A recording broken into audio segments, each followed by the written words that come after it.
ஒரு சில லேடிஸு வீட்டில் அதாவது ஆஃபீஸ் வேலைக்கு போகிறவங்க, அவங்க ஆஃபீஸ் வேலை எந்த வேலையாக இருந்தாலும் சரி தான், அவங்க வீட்டில் எந்த கஷ்டமும் இல்லை, நம்ம படித்த படிப்பு வீணாகக்கூடாது அப்படின்ட்டு வேலைக்கு போகிறீங்களா?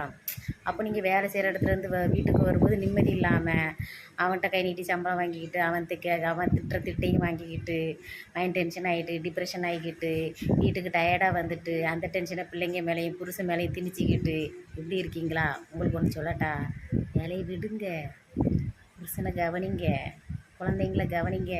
காலையில் 2 இட்லி சுட்டோம்மா, கலத்தி போட்ட 2 ட்ரெஸ்ஸை துவைச்சோம்மா, 2 பாத்திரத்தை தேய்ச்சோம்மா, சாயங்காலம் 2 சப்பாத்தி சுட்டோம்மா, நம்ம நைட்டு தூங்கினோம்மா, மறுபடியும் காலையில் மறுநாள் அதே வேலை தான். எந்த டென்ஷனும் இல்லை, no tension, no depression, no tired, எதுவுமே இல்லை, நிம்மதியாக வாழலாம். சரிங்களா? நீங்கள் தான் ராஜா, நீங்கள் தான் ராணி.